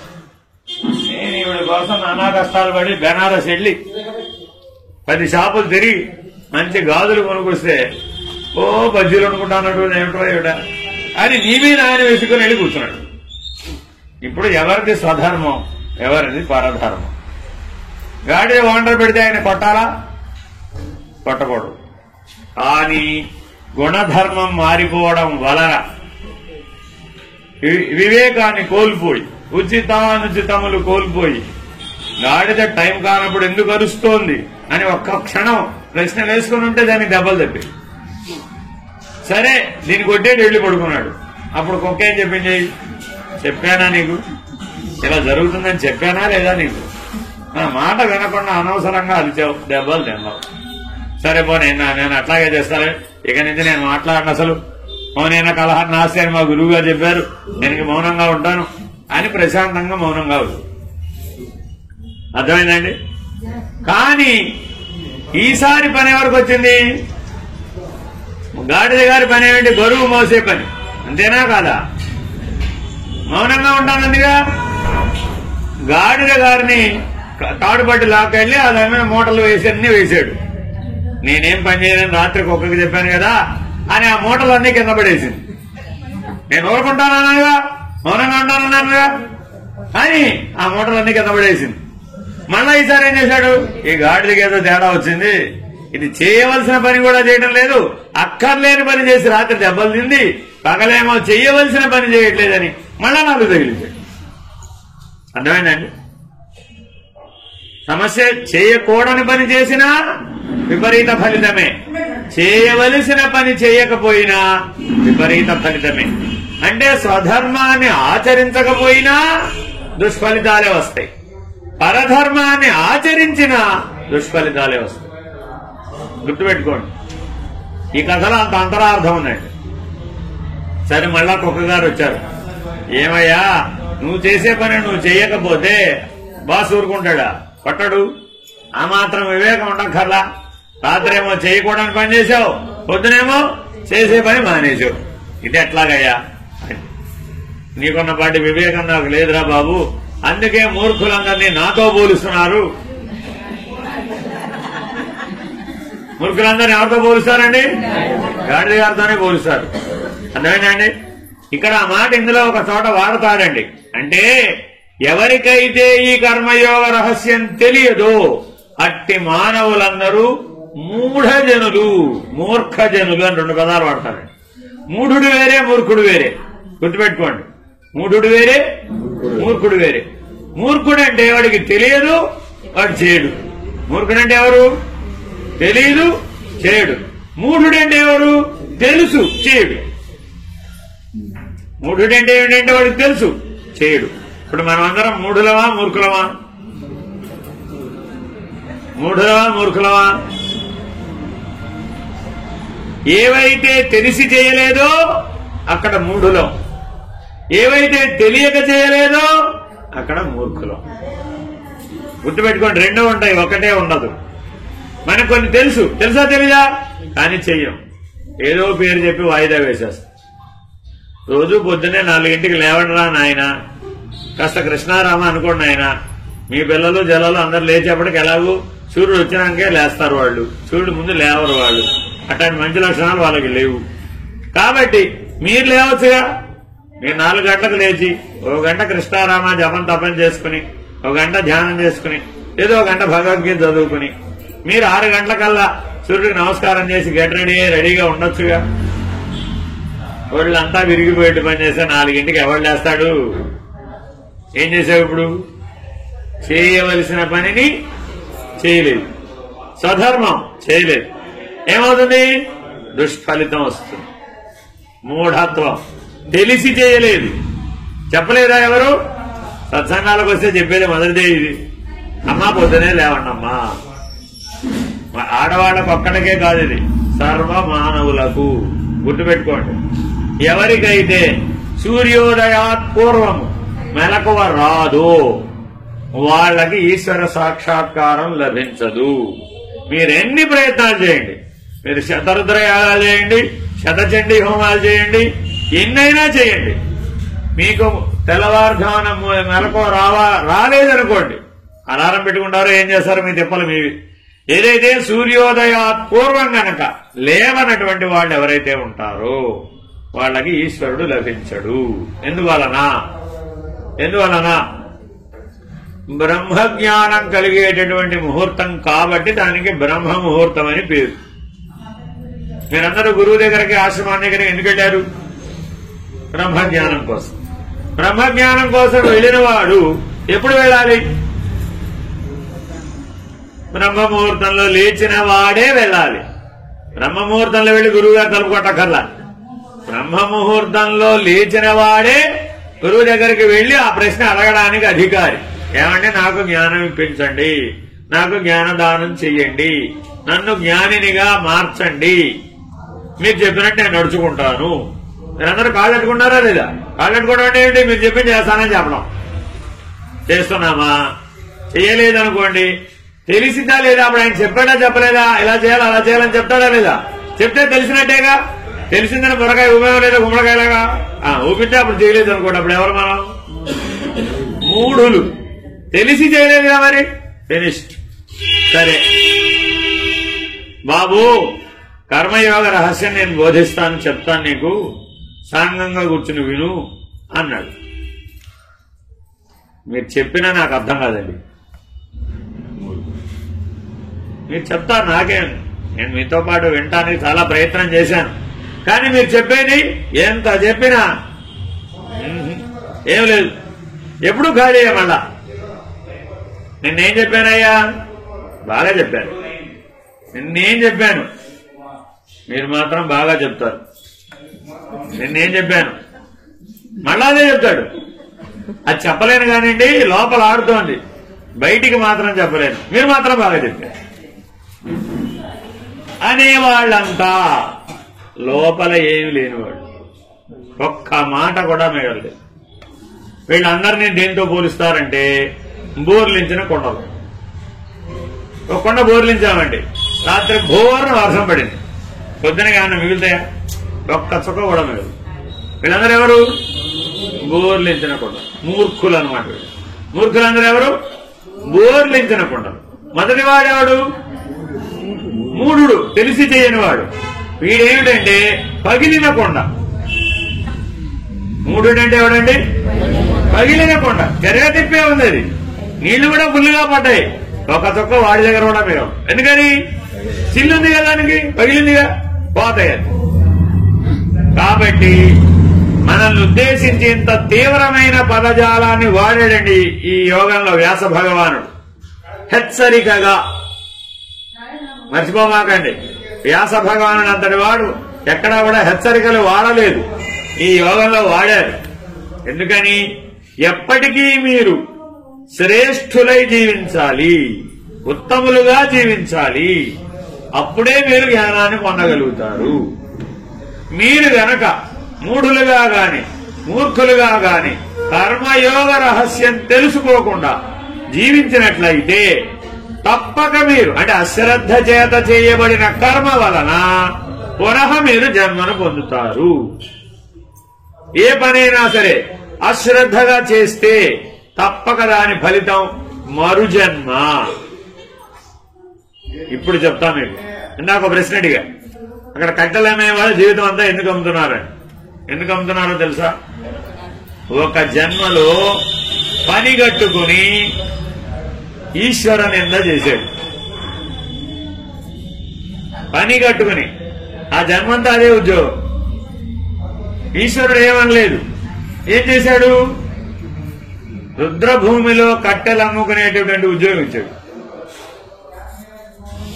ఇప్పుడు ఏం చేయాలి? జీవితం అంతా శ్మశానంలో కనబడే భూత ప్రేత పిశాచ గణాల మధ్యలో ఉండే రుద్రుడిని చూస్తూ జీవించాలి. మీరు చూసుకోండి, ఆ పని చేసే వాళ్ళందరిలో శవంలో ఏ కళ ఉంటుందో వాళ్ళలో ఆ కళ కనబడుతుంది. బ్రతికి ఉన్నప్పటికీ వాళ్ళలో ఆ శవాల యొక్క కళే కనబడుతుంది.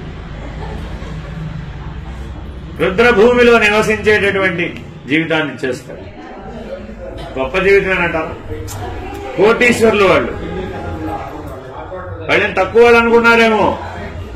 చిన్నవాళ్ళు కాదండి, వాళ్ళేం బికార్లు కాదు. కోటీశ్వర్, కోట్లు వస్తున్నాయి కాబట్టి వాడు ఆ పని చేస్తున్నాడు. కానీ వాళ్ళలో కళ ఉండదు. అక్కడే బ్రాహ్మణులు ఉన్నారు, చూసుకోండి.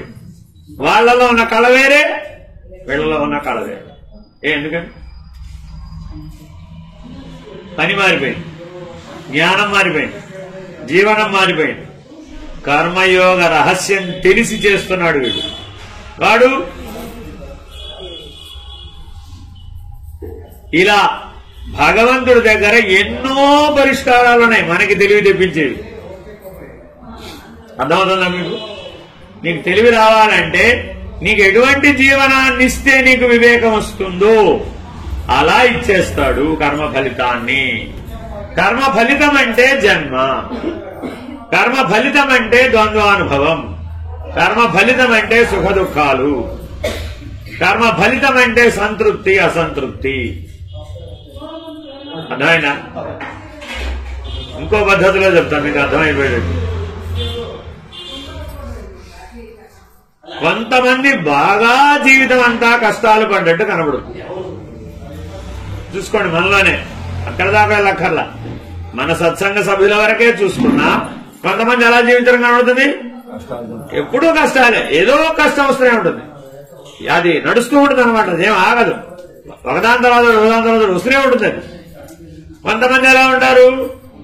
వాడికి కష్టం తెలియదు అసలు, వాడి హాయిగా జీవితం వెళ్ళిపోతుంటుంది. వీడికి ఇలా ఎందుకుంది, వాడికి అలా ఎందుకుంది అని మనలో ప్రశ్న వస్తుంది. వెళ్ళి గురువు గారిని అడిగావు, ఏమండి నా జీవితంలో ఇలా గూడ్స్ బండిలాగా ఎప్పుడూ కష్టాలు ఎందుకు వస్తున్నాయి? వాడి జీవితంలోనేమో వందే భారత్ ట్రైన్ లాగా ఎలా వెళ్ళిపోతున్నాడు వాడు, నేనేమో గూడ్స్ బండి, వాడేవాడు వందే భారత్ ట్రైన్, ఇలా ఎందుకుంది అని గురువు గారిని అడిగావు. గురువుగారు ఏం చెప్పాడు? గురువుగారు ఏం చెప్పాడు? అంతా ఈశ్వరానుగ్రహం ఆయన, వేరే ఏం లేదు. నువ్వు కూడా ఈశ్వరానుగ్రహం కోసం ప్రయత్నం చెయ్యి. ఎవరికైనా ఏ జీవితమైన ఇచ్చేవాడెవడు? ఈశ్వరుడు, అంతేనా కాదు?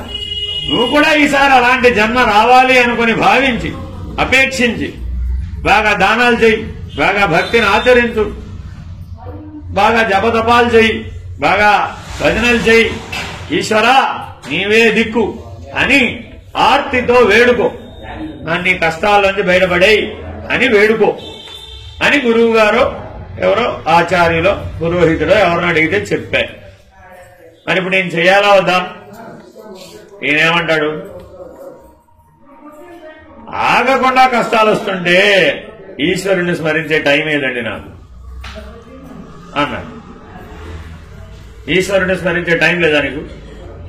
లేదా అన్నాడు. నా దగ్గర లేదండి, అసలు కష్టాల మీద కష్టాలు వస్తాడు, నేను ఊపిరి తీసుకోవడానికి నా టైం లేదైతే అన్నాడు.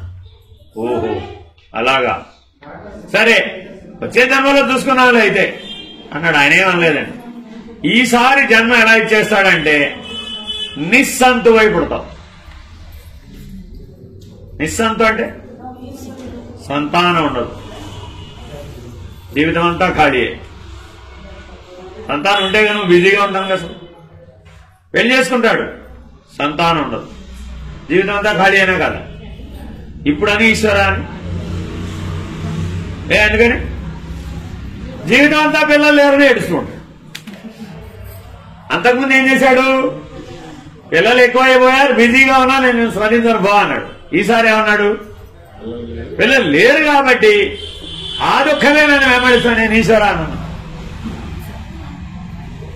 అంటే అల్టిమేట్ గా సమస్య ఎవరిది ఇప్పుడు? నీదా ఆయనదా? ప్రాబ్లం నీది, ఆయనదిగా. ఈశ్వరుడికి నీ జన్మ లెక్కలేదు అసలు. నువ్వు 100,000 సార్లు కాదు 1,00,000 సార్లు పుట్టిపోయినా ఆయనకి ఏమి దాంతో పని లేదు. అందుకని మరొక కర్మయోగ రహస్యాన్ని చెప్తున్నాడు. నువ్వు ఎలా అడు చెప్పినా ఇలాగే చెప్తున్నా, ఇటు చెప్పినా అలా చెప్తున్నా, అలా కుదరదయ్యా.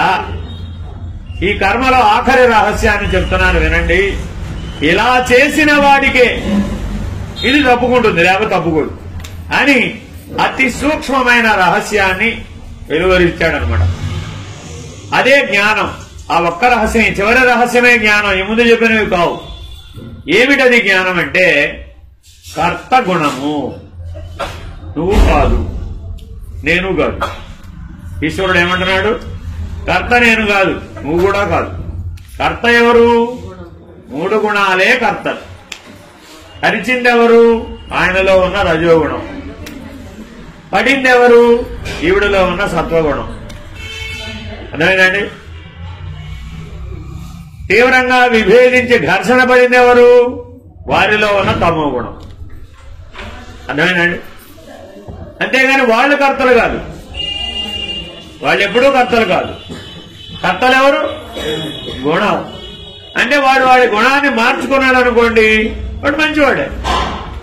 మీరు చూడండి, మీరు మీ జీవితం అంతా మీ కుటుంబంలో ఉన్న వాళ్ళని మార్చడానికి ప్రయత్నిస్తారా లేదా? ప్రయత్నిస్తూనే ఉంటారు.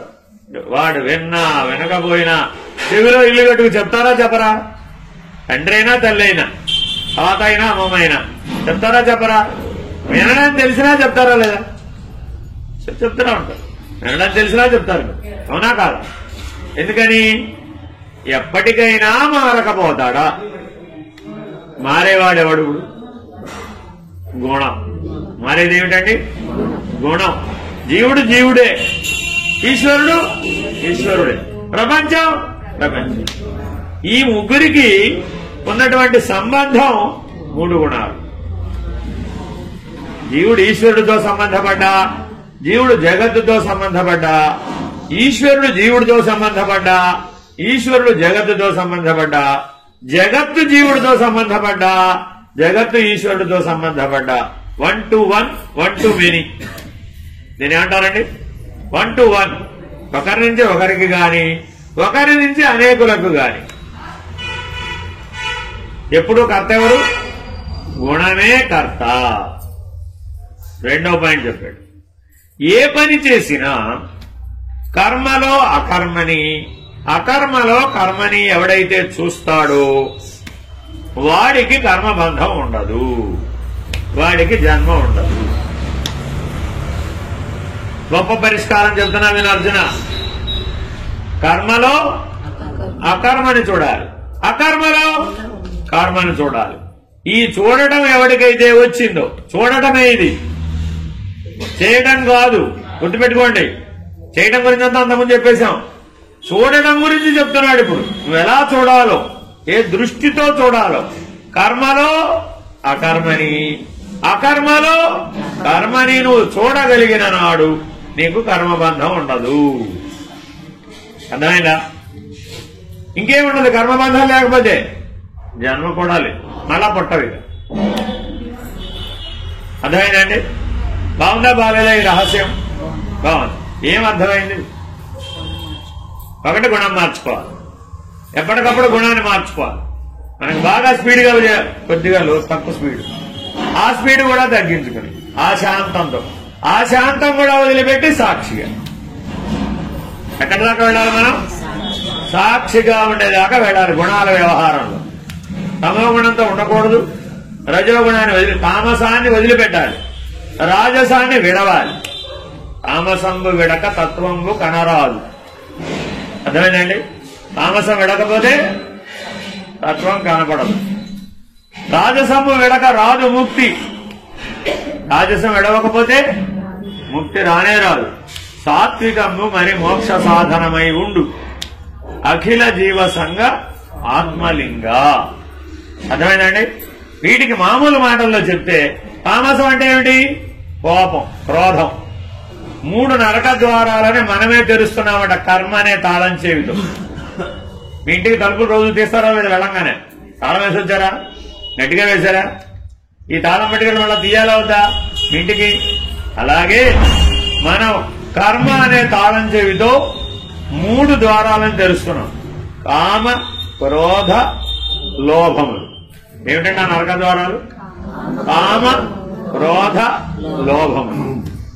ఈ 3 ద్వారాలు కర్మ అనే తాళంతోనే తెరుచుకుంటాయి, వేరే దాంతో తెరుచుకో. కర్మ అంటే ఏమిటి? పని. కర్మ అంటే ఏమిటి? ఆలోచన. కర్మ అంటే ఏమిటి? మాట్లాడటం కూడా పనే, ఆలోచించడం కూడా పనే, కాళ్ళు చేతులతో శరీరంతో పని చేయడం కూడా పనే.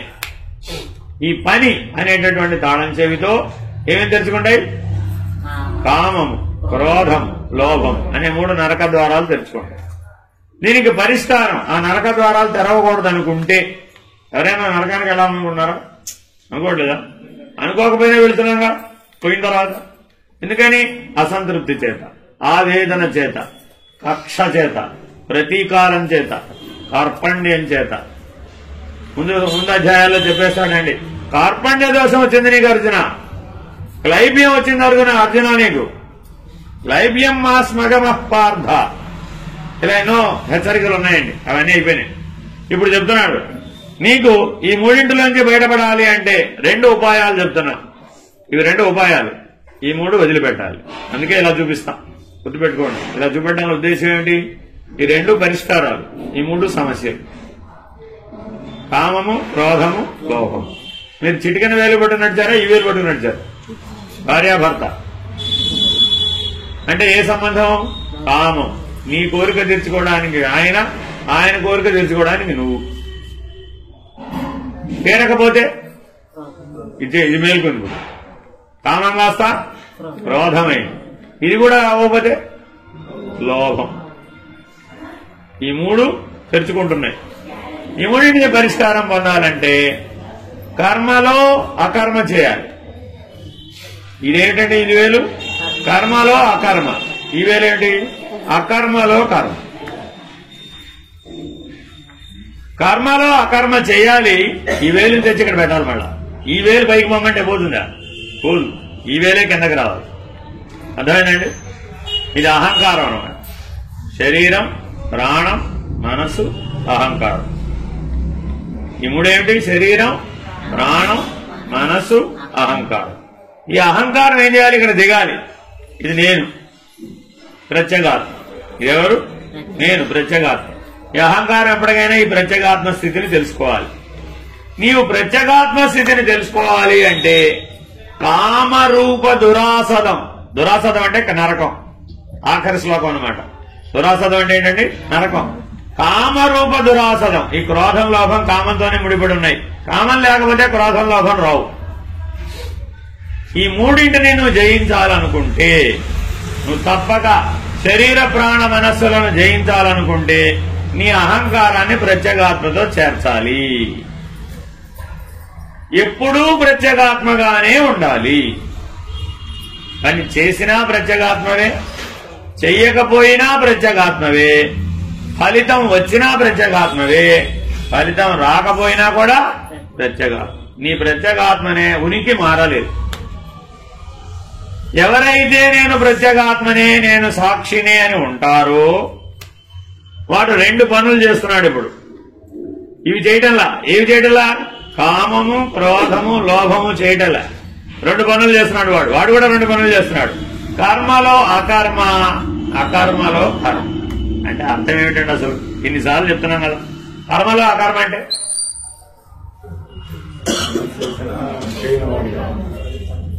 కర్మఫల త్యాగంతో కర్మ చేయుట.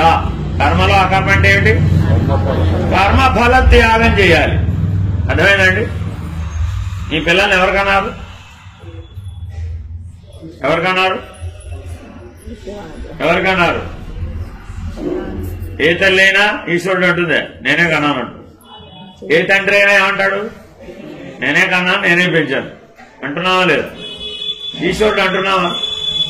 సృష్టికర్త ఆయన అయితే అది నీ మీద ఎందుకు వేసుకున్నావు? నీది కానిది నీ మీద వేసుకుంటే మనం అప్పుడు గాడిద అవుతామా, కుక్క అవుతామా? అది దెబ్బలు పడతాయా, పడవా? పడుతున్నాయిగా. ఆల్రెడీ పడుతున్నాయా లేదా? ఎందుకని? రెండు పనులు చేస్తున్నావు అక్కడ. చేయవలసిందేమో చేయడం లేదు, చేయకూడదేమో చేస్తున్నాం. 2 సార్లు దెబ్బలు పడుతున్నాయి, అయినా మేల్కోవడం లేదు. ఏమనాలి ఇప్పుడు? ప్రతిదానికి ఈశ్వరుడు. అన్ని ఈశ్వరార్పణమే. ఏదైనా సరే ఈశ్వరార్పణ. లాభం వచ్చింది ఈశ్వరార్పణ, నష్టం వచ్చింది ఈశ్వరార్పణ. అదేనండి? సుఖం వచ్చింది ఈశ్వరార్పణ. సుఖంలో ఈశ్వర ఈశ్వర అని బాగా తలవాలి. దుఃఖంలో ఎలాగో తలుస్తావు, పోగొట్టుకోవాలి కాబట్టి. సుఖంలో తలవడండి. సుఖంలో ఈశ్వరుని ఎందుకు మరుపు వస్తుంది, గుర్తుపెట్టుకోండి. అందుకని ఎవడైతే ప్రయత్నపూర్వకంగా కర్మ ఫల త్యాగం చేస్తాడో, నిష్కామ కర్మ అంటారు దీన్ని ఏమంటారండి? నిష్కామ కర్మ. నిష్కామ కర్మని ఎవడైతే ఆచరిస్తాడో వాడు ఒక పరిష్కారం వాడి చేతిలో ఉంది. ఇప్పుడు ఏమిటది? కర్మలో అకర్మ. వాడేం చెయ్యని వాడే. అర్థమైందండి? 10 రోజులు కాశీలో ఉంటున్నావా లేదా? ఉన్నామనే వచ్చాం. సరే, ఉన్న రోజుల్లో ఎన్నో దానాలు చేస్తున్నావా లేదా? ధర్మాలు కూడా చేస్తున్నావా లేదా? రోజు వెళ్ళినప్పుడల్లా ప్రతి కూడా దేవాలయంలో ఏం చేస్తున్నారు? దానం కోసం పెట్టండి, దక్షిణ కోసం పెట్టండి అంటున్నారా లేదా వాళ్ళు? మీరు ఏదో ఒకటి మీకు చేతనేం చేస్తున్నారా, చేయడం లేదా? ఆ 10 రోజులు అయిపోయి ఇంటికి వెళ్ళారు. అర్థమైందండి? ఏం చేశారు ఈ 10 రోజుల్లో అని ఇంట్లో వాళ్ళు అడిగారు. ఏం చెప్తారు? ఫలానా డూండి గణపతి గుడిలో 12 రూపాయల 30 పైసలు వేశాను. ఫలానా పిండ ప్రధానం అప్పుడు పురోహితుడి గారికి స్వయం పాకం అన్నాడు కాబట్టి 21 రూపాయలు 24 పైసలు వేశాను. ఇలా లెక్క చెప్తావా? చెప్పు. చూసుకోండి మీరు కావాల్సి వస్తుంది. చేయలేదా? చేశారు. కానీ ఇలా చెప్తావా? చేసి చెప్పడం లేదుగా. ఇప్పుడు అక్కడ ఏమన్నావు? అన్ని ధర్మాలు ఆచరించామండి. ఆ క్షేత్రానికి వెళ్ళి ఏం చెయ్యాలో అవన్నీ చేశామండి. ఏ దర్శనాలు చేయాలో ఆ దర్శనాలన్నీ చేశామండి. ఏ ధర్మం ఆచరించాలో ఆ ధర్మం ఆచరించామండి అన్నావు. ఇంకేమైనా ప్రశ్న వేశాడు. అప్పుడేమన్నావు? అంతా ఈశ్వరానుగ్రహం అండి, బాగా జరిగింది. అంతా ఈశ్వరానుగ్రహం అండి, బాగా జరిగింది. ఫినిష్. సమాధానం అన్నిటికీ సరిపోయింది. అర్థమైందా? కానీ మొదటి మాటలు చెప్పకూడదు. దర్శనాలు బాగా అయినాయండి, భోజనాలు బాగా అయినాయండి, ఆశ్రయం బానే ఉందండి, ఓటు బానే కుదిరిందండి, మా గైడ్ కూడా బానే చెప్పాడండి, ఆటోలు బానే దొరికినాయండి, విశేషణాలు ఎన్నైనా ఇట్లా కథ చెప్పచ్చు. ఈ కథంతా చెబితే నిష్కామ కర్మ అవుతుందా? అవును. ఎందుకని? ఇక్కడ ప్రింట్ పడిపోయింది, ఇక్కడ ప్రింట్ పడకూడదు, ఎప్పటికప్పుడే జరిగిపోవాలి. అంటే ఏం చేయాలి? దీనికి వివేకానందుడు ఒక గొప్ప సూత్రం చెప్పింది. నాగలితో ఇలా దున్నుతారా లేదా భూమిని? ఎలా పడతాయి గీతలు? పడతాయి పడవా? అంతకుముందు చదునుగా ఉంటుంది, దున్నితే ఏమవుతుంది? గీతలు పడతాయి. అవునా? ఆ గీత చెరపాలంటే ఏం చేయాలి? అదే నాగలని మళ్ళీ వెనక నడపాలి, అదే చాల్లో వెనక నడపాలి. నడిపితే ఇలా గీస్తే లోతుగా పడినది, ఇలా గీస్తే ఊడిపోతుంది. మళ్ళా ఇలాగే గీసావు, ఇట్లా రివర్స్ గీయకుండా, అప్పుడేమైంది? లోతుగా పడింది. ఈసారి ఏ పనినైనా ఒకే రీతిగా కర్మ ఫలాసక్తితో గనక చేస్తే బలమైనటువంటి వాసనగా పడుతుంది. ఆ వాసన వలన జన్మొస్తుంది. కాబట్టి ఏది కూడా కర్మ ఫలాసక్తితో చేయమాకండి, కర్మ ఫల త్యాగంతో చేయండి. అప్పుడు కర్మలో అకర్మ అవుతుంది. అర్థమైందా? రెండో పరిష్కారం, అకర్మలో కర్మ చేయండి. రెండో పరిష్కారం చెప్పాడు, అకర్మలో కర్మ చేయాలి. ఇది ఎట్లా సాధ్యం? అకర్మ అంటే ఏమి చేయకపోవడం కదా అసలు, అంతేనా కాదు? కర్మ, అకర్మ, వికర్మ అని కర్మయోగ రహస్యం 3 మాటల్లో చెప్తే. కర్మ అంటే చేయడం, వికర్మ అంటే ఏం చేయకపోవడం, అకర్మ అంటే సాక్షిగా ఉండడం. అకర్మ అంటే ఏంటి? సాక్షిగా ఉండడం. కర్మ వికర్మలందరూ సాక్షిగా ఉండాలి. చేసినా సాక్షిగానే ఉండాలి, చేయమైనా సాక్షిగానే ఉండాలి. ఆ సాక్షిగా ఉంటే తప్ప అకర్మలో కర్మ చేయడం అనే రహస్యం, తాళం చెవి నీ దగ్గర ఉండదు. అప్పుడు కానీ ఈ సమస్య పరిష్కారం కాదు, ఈ బంధం పరిష్కారం కాదు. నాకు అర్థం కాలేదు, అన్నమాలేదు, ఏదో చెప్తున్నారని మీరు, కానీ అర్థం కావట్లేదు. అర్థమయ్యేది చెప్తా వినైతే. గాఢ నిద్రావస్థలో ఏం పని చేస్తున్నావు? ఎవరైనా గాఢ నిద్రావస్థలో ఏం పని చేస్తున్నారు? ఏం చేయడం లేదండి అసలు. మీరేమన్నా ఏం పని చేస్తున్నారంటే ఏం చెప్తారు? మనసు పని చేయడం లేదు, కాళ్ళు చేతులు కర్మేంద్రియాలు జ్ఞానేంద్రియాలు ఏ శరీరం పని చేయడం లేదు. ఇంకేం చేయడం లేదు? నోరు పూసుకుందిగా. మాట్లాడుతుంటే నిద్రపోగలవా? మాట్లాడుతూ నిద్రపోలేవు. అవునా కాదా? మీకున్న 3 పనిముట్లు విశ్రాంతిలోకి పోయినాయి. అవునా కాదా? గాఢ నిద్రలో నేనేమీ పని చేయడం లేదు అంటే వికర్మ అయిందా అవలేదా? ఏం పని చేయకపోతే ఏమైంది? కానీ గాఢ నిద్రలో అకర్మ. నువ్వు ఉన్నావా లేదా? ఉన్నావా లేదా? ఉన్నావా? నువ్వు ఉండి ఏమీ పని జరగడం లేదు. అక్కడ ఏం జరిగింది? ఇప్పుడు నువ్వు ఉన్నావు కానీ ఏ పని జరగడం లేదు అంటే వికర్మకి సాక్షిగా ఉన్నావు. అక్కడ సాక్షిగా నేను నిద్రలో కూడా ఉన్నాననే వివేకం గనక నీకు తెలిస్తే, నువ్వు గుర్తుపట్టగలిగితే, అలా ఉండగలిగితే, అంటే నిద్రకు సాక్షిగాను ఉండగలిగితే నువ్వు అకర్మ చేసిన వాడివే. ఎందుకని? ఏం పని జరగడం లేదు అక్కడ, కానీ సాక్షిగా. ఆ సాక్షిగా ఉండడం చేత ఆ వికర్మ కాస్త అకర్మయ్య. సాక్షిగా లేవు, తెలియడం లేదుగా మనకి. నేను కూడా మునిగిపోయింది, చీకట్లో మునిగిపోయింది, అజ్ఞానాంధకారంలో మునిగిపోయింది, గాఢ తమస్సులో మునిగిపోయింది, నిద్ర అనే విషయంలో మునిగిపోయింది.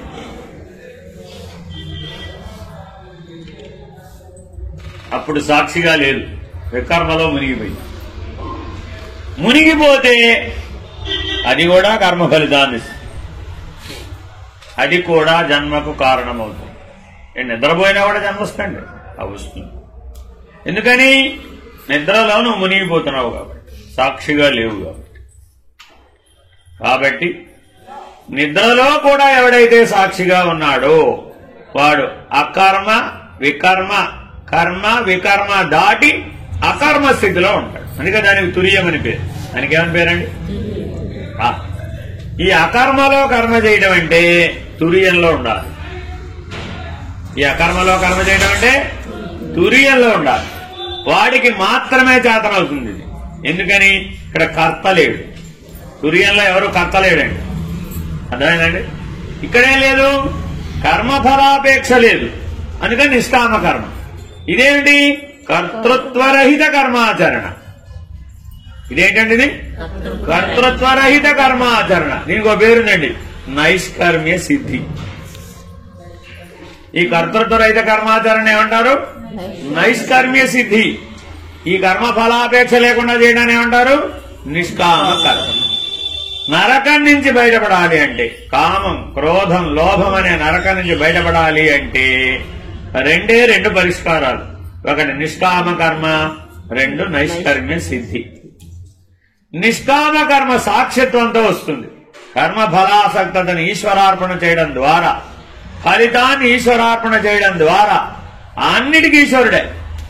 కారణము ఈశ్వరుడే, కార్యము ఈశ్వరుడే. ఈశ్వరుడు తప్ప వాడికి అసలు రెండోది లేనే లేదు. జీవ జగత్తులు లేనే లేవు, తోచవు. ఒక్క ఈశ్వరుడే ఉన్నాడు. జీవుడుగా కూడా ఈశ్వరుడే ఉన్నాడు, జగత్తుగా కూడా ఈశ్వరుడే ఉన్నాడు, ఈశ్వరుడుగా కూడా ఈశ్వరుడే.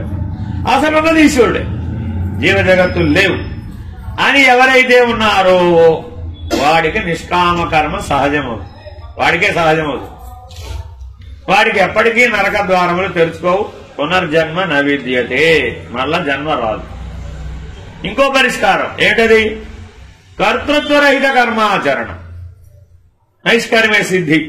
అంటే అర్థం ఏమిటంటే సృష్టికర్త అయిన పరమాత్మయే ఉన్నాడు అంతే, ఈశ్వరుడు కూడా కాదు. ఎవరున్నారండి?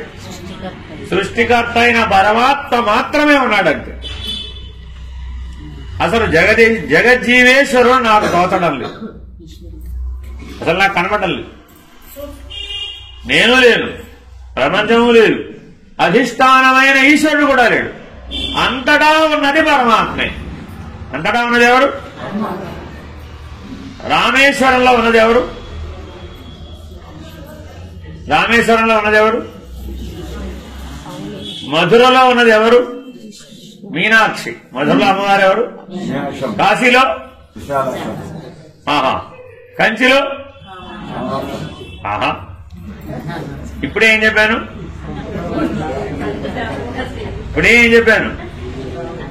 అంతటా ఉన్నది పరమాత్మయే. కాశీలో ఉన్నది ఎవరు? కంచిలో ఉన్నది ఎవరు? మధురలో ఉన్నది ఎవరు? రామేశ్వరంలో ఉన్నది ఎవరు? అర్థమైందండి? ఇప్పుడు బాగా అర్థమైందా? మీ హృదయంలో ఉన్నది ఎవరు? రెడ్డి గారు ఎవరు? ఇప్పుడు